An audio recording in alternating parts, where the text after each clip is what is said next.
আমার সুলাইমানকে এত রাজত্ব দেওয়ার পরেও সুলাইমান এত ভালো বান্দা, এত নেক বান্দা, সে খালি আমার অভিমুখী হয়, সে বেশি বেশি আল্লাহ অভিমুখী হয়। বুঝে থাকবেনি কথাটা, মনে থাকবেনি? তাহলে মুসলিম শাসকের 1 নম্বর বৈশিষ্ট্য আল্লাহমুখী হওয়া। 2 নম্বর বৈশিষ্ট্য বলেন ইনসাফ কায়েম করা। বলেন বলেন তো মুসলিম শাসকের 2 নম্বর বৈশিষ্ট্য কি? এটা জরুরি বিষয়। সূরাতুস সাদ 26 নম্বর আয়াতে আল্লাহ বলেন, ইয়া দাউদ ইন্না জাআলনাকা খলিফাতান ফিল আরদ ফাহকুম বাইনান নাসি বিল হাক্কি ওয়া লা তাত্তাবি'ল হাওয়া ফায়ুদিল্লাকা আন সাবিলিল্লাহ ইন্নাল্লাযীনা ইয়াদিল্লুনা আন সাবিলিল্লাহি লাহুম আযাবুন শাদীদুম বিমা নাসু। أما بعد فأعوذ بالله من الشيطان الرجيم. بسم الله الرحمن الرحيم.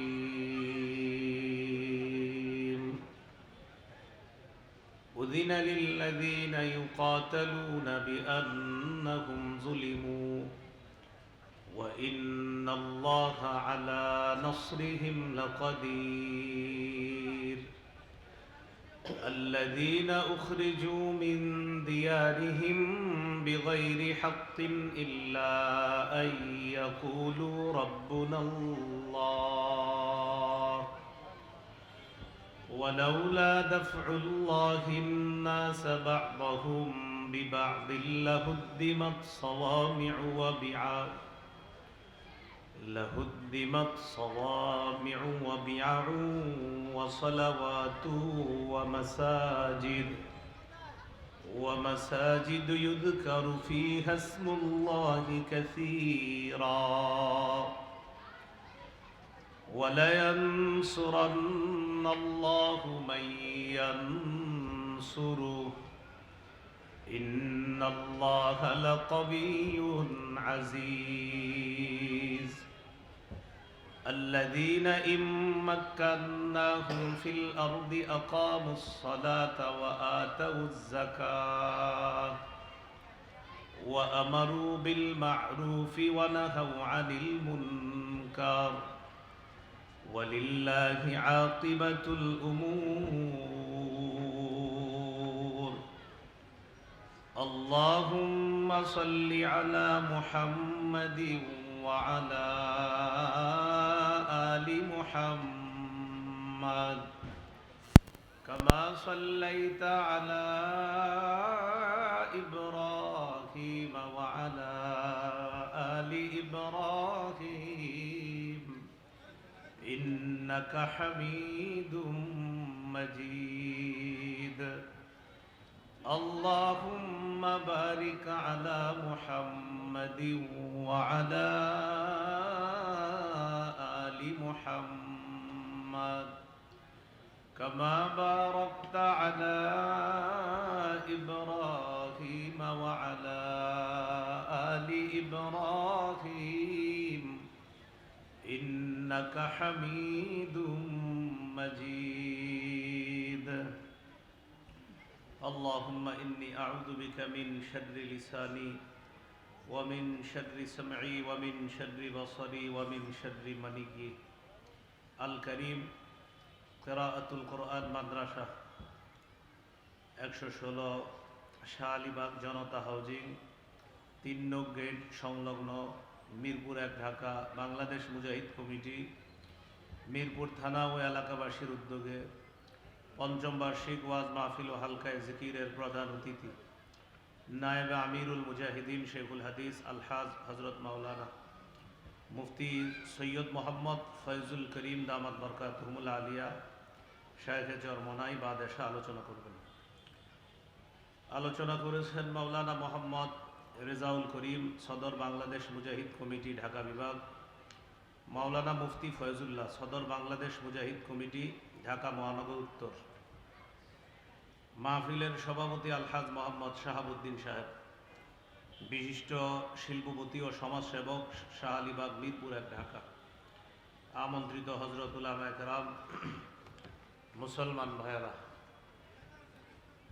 আল্লাহ তাআলার দরবারে শুকরিয়া আদায় করছি, আল্লাহ আমাদেরকে এই মাহফিলে উপস্থিত হওয়ার তৌফিক দান করেছেন বলি আলহামদুলিল্লাহ। সূরাতুল হজ, সূরাতুল হজের ৩৯ থেকে ৪১ নম্বর আয়াতে কারিমায় ৩টি আয়াত তেলাওয়াত করলাম। এই ৩ আয়াতে আল্লাহ তাআলা বলেন, উযিনা লিল্লাযীনা ইউকাতালুনা বিআন্নাহুম যুলিমু, যাদেরকে আক্রমণ করা হচ্ছে, যাদেরকে অত্যাচার করা হচ্ছে, তাদেরকে অনুমতি দেওয়া হলো, জিহাদের অনুমতি। বিআন্নাহুম যুলিমু, কেননা তারা মাজলুম। আয়াতে উদ্দেশ্য হলো সাহাবায়ে কেরাম মক্কায় 13 বছর নির্যাতনের শিকার হওয়ার পর এই 13 বছর কাফের মুশরিকরা তাদের উপর অত্যাচার করত। তখন সশস্ত্র আক্রমণের মাধ্যমে প্রতিহত করার হুকুম তখনও আসেনি। এই 13 বছর আক্রমণ করেছে কাফেররা, মুসলমানরা ধৈর্যের মাধ্যমে মোকাবেলা করেছে। ধৈর্য, তারা করত আক্রমণ, আর মুসলমানরা এটা প্রতিহত করত সবরের মাধ্যমে। 13 বছর পর যখন নির্যাতনের শিকার হয়ে সাহাবায়ে কেরাম নবীজির সাথে হিজরত করে মক্কা থেকে মদিনায় চলে গেলেন, তখন আল্লাহর পক্ষ থেকে অনুমতি দেওয়া হলো, সশস্ত্র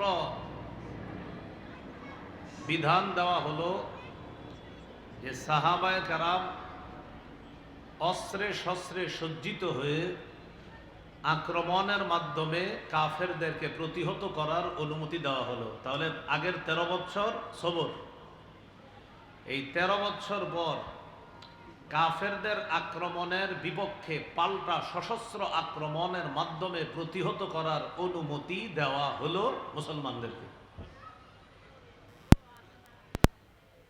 আল্লাহ আয়াতের মধ্যে বলেন, তারা বিআন্নাহুম যুলিমু, তারা মাজলুম, তাদের উপর জুলুম করা হয়েছে।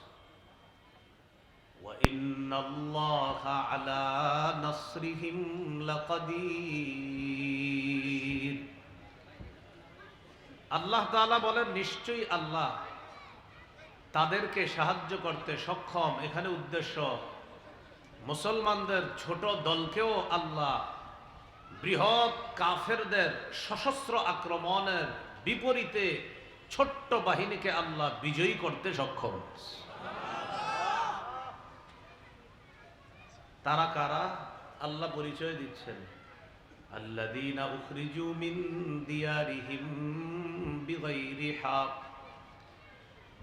যাদেরকে অন্যায়ভাবে তাদের ঘর থেকে বের করে দেওয়া হয়েছে। অপরাধ, ইল্লা আইয়াকুলু রাব্বুনাল্লাহ, তাদের অপরাধ তারা বলতো আমাদের রব আল্লাহ। এটাকে অপরাধ সাব্যস্ত করে তাদেরকে তাদের ঘর থেকে বের করে দেওয়া হয়েছে। ওয়ালাউলা দাফউল্লাহিন নাস বা'দাহুম বিবা'দিন লাহুদ্দিমাত সাওয়ামি'ু ওয়া বিয়া'উ ওয়া সালাওয়াতু ওয়া মাসাজিদু ইউযকারু ফীহা ইসমুল্লাহি কাসীরা।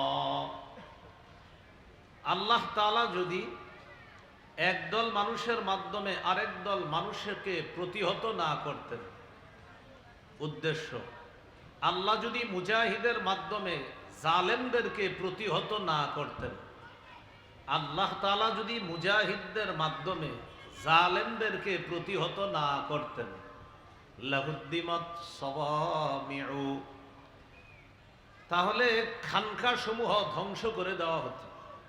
ওয়া বিয়া'উ, গির্জাগুলা ধ্বংস করে দেওয়া হতো। ওয়া সালাওয়াত, ইবাদতখানা সমূহ ধ্বংস করে দেওয়া হতো। ওয়া মাসাজিদু ইউযকারু ফীহা ইসমুল্লাহি কাসীরা, মসজিদগুলা ধ্বংস করে দেওয়া হতো যেগুলোর মধ্যে আল্লাহর নাম বেশি পরিমাণে স্মরণ করা হয়। উদ্দেশ্য সওয়ামিয়া সৌমাতুনের বহু বছর অর্থ খানকা, এর মানে ঈসা নবীর জামানায় এই খানকা ছিল। তো তখন ওই খানকাগুলা ছিল সঠিক।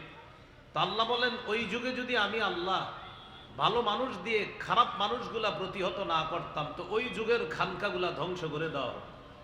ওয়াবিয়াউন, গির্জা, খ্রিস্টানরা ইবাদত করত যে গির্জার মধ্যে, আল্লাহ বলেন ওই যুগে আমি আল্লাহ যদি ভালো মানুষের মাধ্যমে খারাপ মানুষগুলাকে প্রতিহত না করতাম তাহলে খ্রিস্টানদের গির্জাগুলা ধ্বংস করে দেওয়া হতো।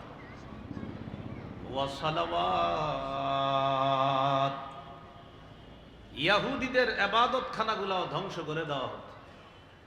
ইয়াহুদী দ্বারা উদ্দেশ্য বনী ইসরাইলের মধ্যে যারা ইমানদার ছিল, যারা ইবাদত খানা ইবাদত করত, আল্লাহ বলেন ওই যুগে আমি আল্লাহ যদি ভালো মানুষ দিয়ে খারাপ মানুষগুলাকে প্রতিহত না করতাম তাহলে ইয়াহুদীদের ইবাদত খানাগুলাও ধ্বংস করে দেওয়া হতো। ومساجد يذكر فيها اسم الله كثيرا, মুসলমানদের যে মসজিদগুলো আছে যেখানে আল্লাহর নাম বেশি পরিমাণে স্মরণ করা হয় এগুলোও ধ্বংস করে দেওয়া হতো যদি মুজাহিদদের মাধ্যমে কাফের জালেমদেরকে আল্লাহ প্রতিহত না করতেন। আল্লাহ বলেন পবিত্র ইবাদত খানাগুলা ধ্বংস করে দেওয়া হতো। এখান থেকে বোঝা যায় যুগে যুগে জালেমদেরকে মুজাহিদদের মাধ্যমে প্রতিহত করা এটাই হলো ইনসাফ, আর এটা যতদিন চলবে ততদিন পৃথিবীতে শান্তি থাকবে।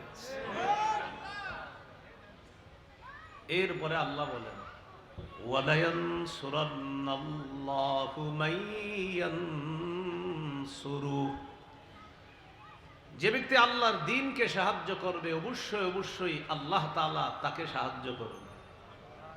ইন্নাল্লাহা লাকাবিয়্যুন আজিজ, নিশ্চয় আল্লাহ তাআলা মহা শক্তিধর, আজিজ, মহাপরাক্রমশালী।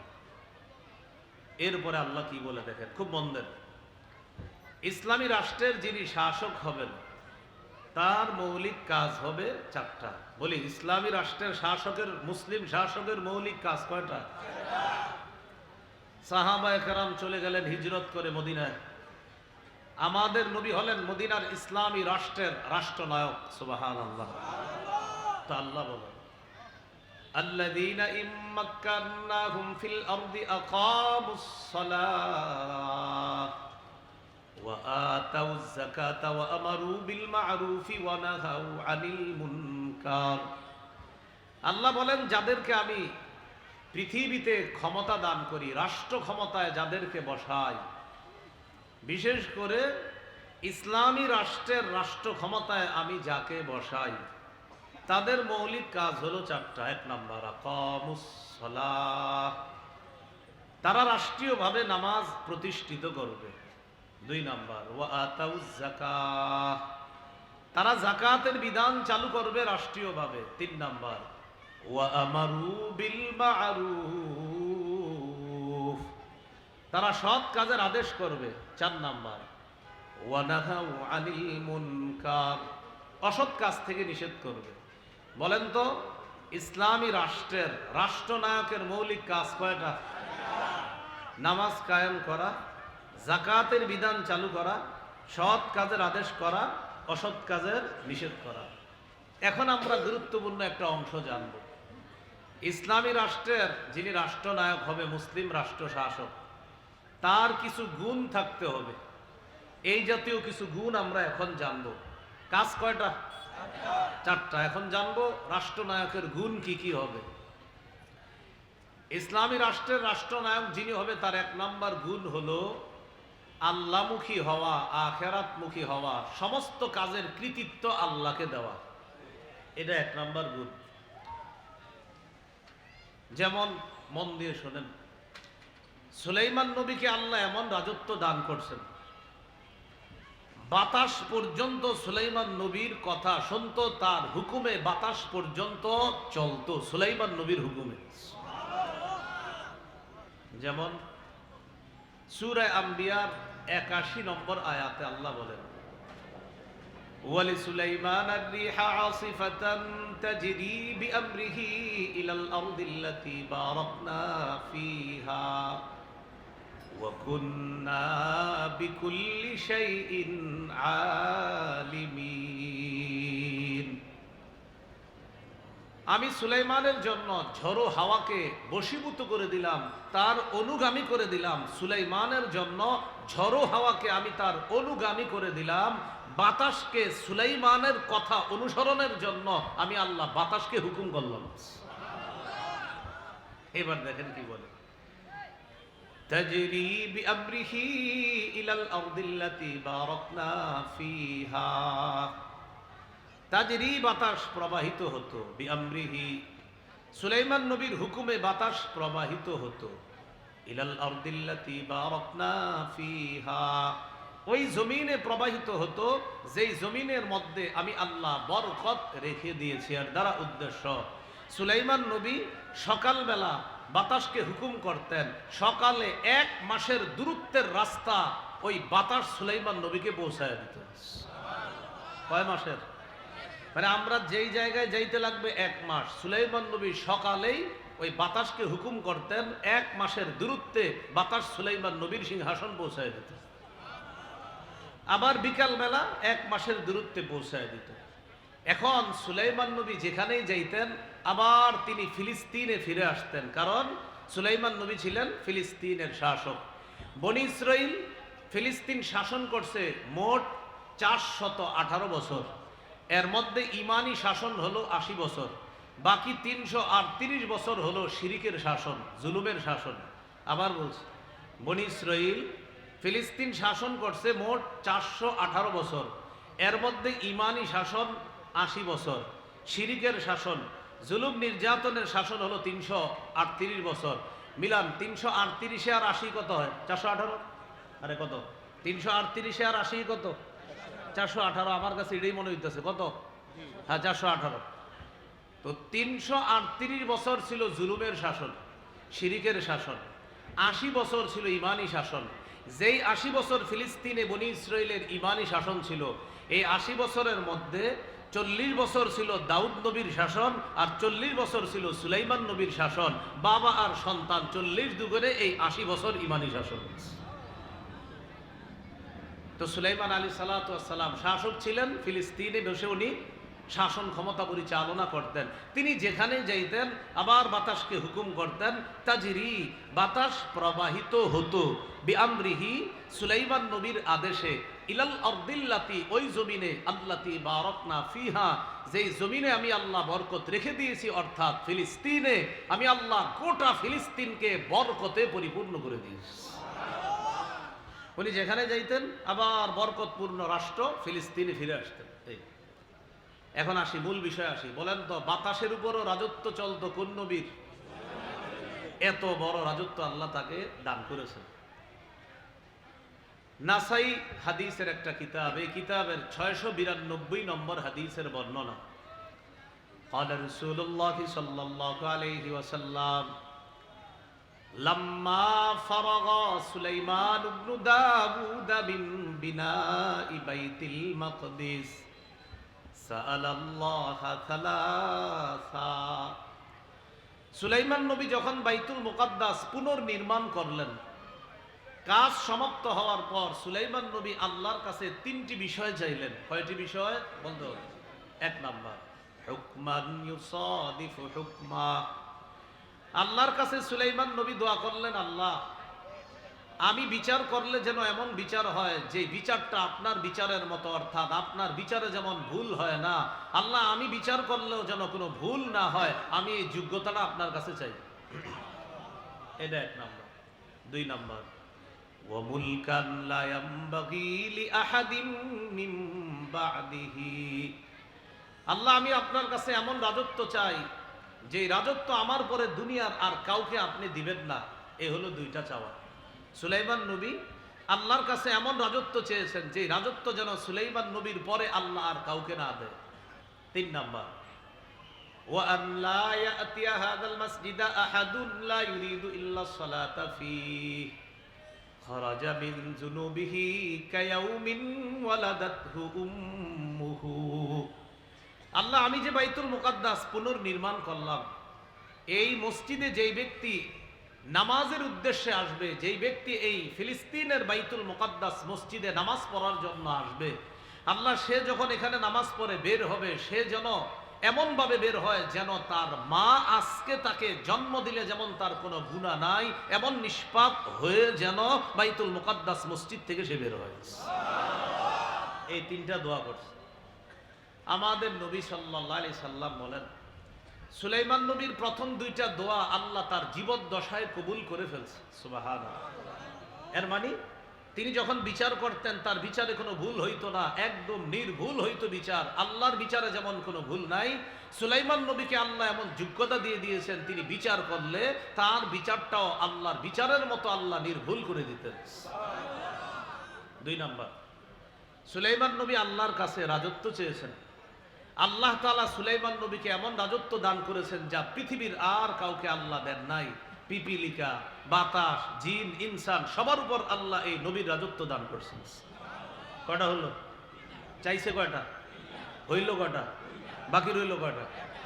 আমাদের নবী সাল্লাল্লাহু আলাইহি সাল্লাম বলেন, তিন নাম্বারটার ব্যাপারে আমি নবীর বক্তব্য হলো, আমার কোন উম্মত যদি ফিলিস্তিনের বাইতুল মুকাদ্দাসে গিয়ে নামাজ আদায় করে, আমি নবী আশাবাদী আল্লাহ তাআলা সদ্য নবজাতক যেমন নিষ্পাপ হয়ে দুনিয়াতে আসে, এই সদ্য জন্ম নেওয়া নবজাতকের মতো আমার উম্মত বাইতুল মুকাদ্দাস থেকে নিষ্পাপ হয়ে বের হবে।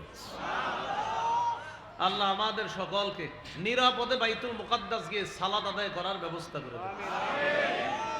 নিয়ত আসেনি সবার ইনশাআল্লাহ।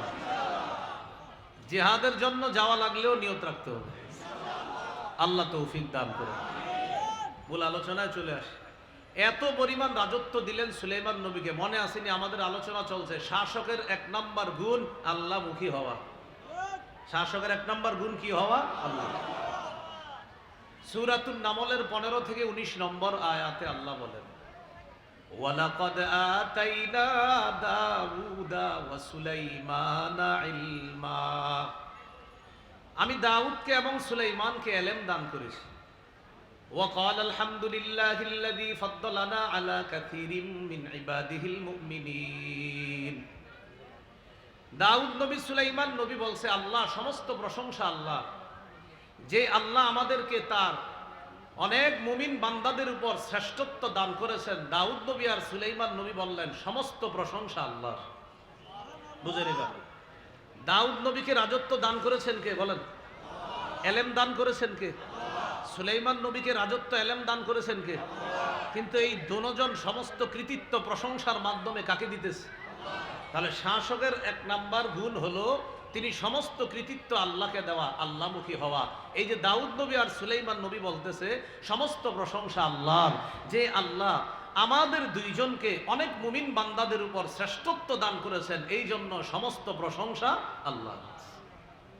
এরপরে আল্লাহ বলেন, ওয়ারিসা সুলাইমানু দাউদা ওয়া ক্বালা ইয়া আইয়ুহান নাস উল্লিমনা মানতিকাত তায়রি ওয়া উতিনা মিন কুল্লি শাই। ওয়ারিসা সুলাইমানু দাউদ,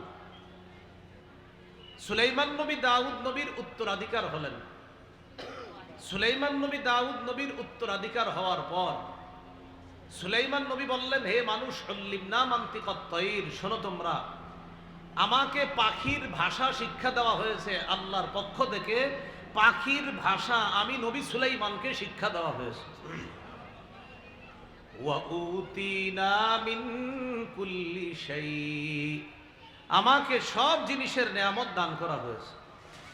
এগুলার পরে সুলাইমান নবী বলতেছেন, ইন্না হাযা লাহুয়াল ফাদলুল মুবিন, এগুলা সব স্পষ্ট অনুগ্রহ আল্লাহর পক্ষ থেকে, দয়া অনুগ্রহ। আমি যে পাখির ভাষা বুঝি এটা আমার আল্লাহর অনুগ্রহ। আমি যে পাখির ভাষা বুঝতে পারি এটা আমার রবের অনুগ্রহ। আমার হুকুমে যে বাতাস প্রবাহিত হয় এটা আমার রবের অনুগ্রহ। এত বড় রাজত্ব যোগ্যতা পাওয়ার পরেও বলেন তো কৃতিত্ব কাকে দিচ্ছে?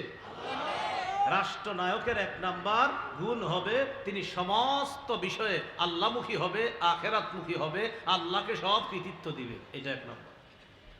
পরে কি বলে দেখেন, ওয়া হুশিরা লিসুলাইমানা জুনুদুহু মিনাল জিন্নি ওয়াল ইনসি ওয়াত তায়রি ফাহুম ইউজাউন। সুলাইমান নবীর জন্য সমবেত করা হলো, জিন ইনসান পাখি কুলকে একত্রিত করা হলো, তাদেরকে নিয়ন্ত্রণ করা হতো।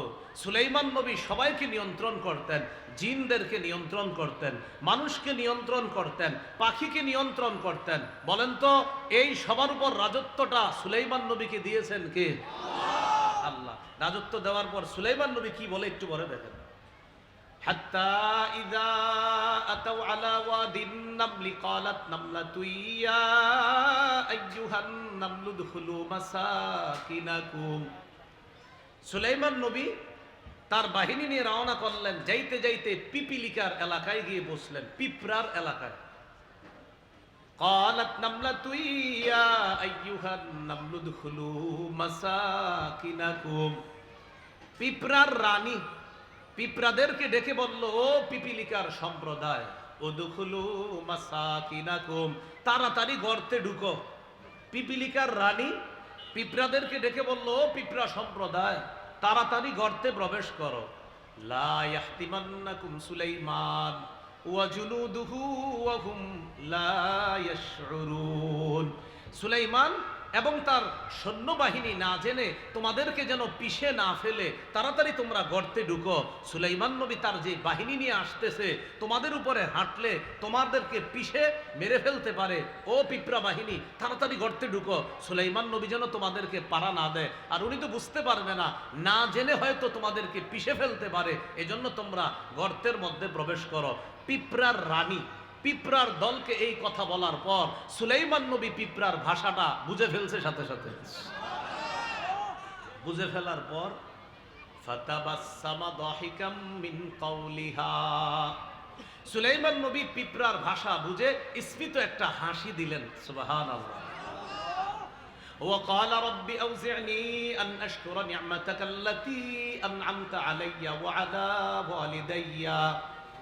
সাথে সাথে সুলাইমান নবী বললেন, হে আমার রব, আমাকে তৌফিক দান করেন, আমি যেন আপনার নেয়ামতের শুকরিয়া আদায় করতে পারি, যে নেয়ামত আপনি আমাকে দান করেছেন। আল্লাহ, আমাকে পাখির ভাষা বুঝার যোগ্যতা দিয়েছেন। আল্লাহ, বাতাস আমার অনুগামী করে দিয়েছেন। আল্লাহ, মানুষের উপর আমার রাজত্ব দান করেছেন। আল্লাহ, জিনের উপর আমার রাজত্ব দান করেছেন। মাবুদ, আপনি আমাকে এত নেয়ামত দিয়েছেন, আমি যেন আপনার শুকরিয়া আদায় করতে পারি, আমাকে তৌফিক দান করেন। তাহলে দেখেন তো, এত রাজত্ব হওয়ার পরেও তিনি সব কারে বলতেছে? এটা মুসলিম শাসকের এক নাম্বার বৈশিষ্ট্য, আল্লাহমুখী হওয়া। আমি কিছু না, সব আমার রব আমাকে করছে। পরে কি বলে দেখেন, ওয়া আন আ'মালা সালিহান তারদাহ ওয়া আদখিলনি বিরহমাতিকা ফি ইবাদিকাস সালিহিন।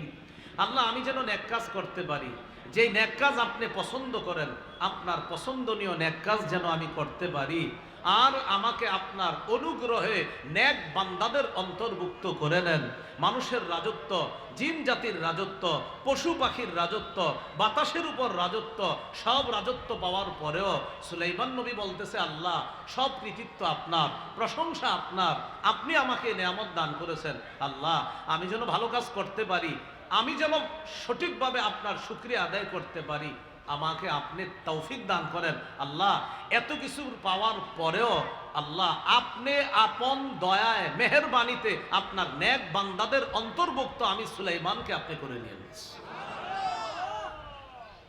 তাহলে বলেন তো, মুসলিম শাসকের কাজ কয়টা? বুঝলে গেছেন, কাজ কয়টা? চারটা।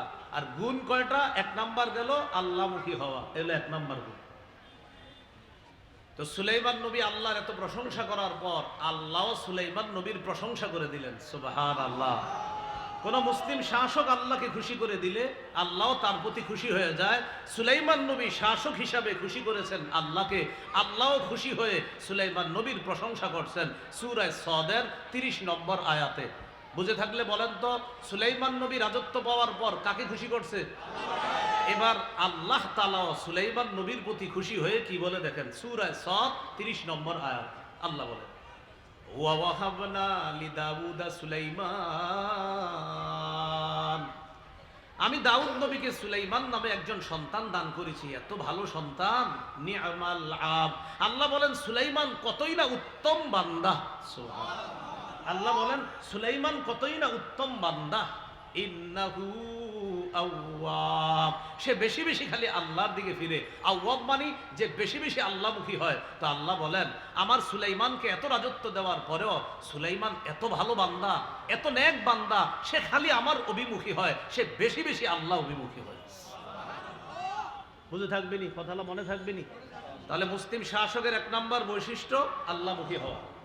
2 নম্বর বৈশিষ্ট্য বলেন ইনসাফ কায়েম করা। বলেন বলেন তো মুসলিম শাসকের 2 নম্বর বৈশিষ্ট্য কি? এটা জরুরি বিষয়।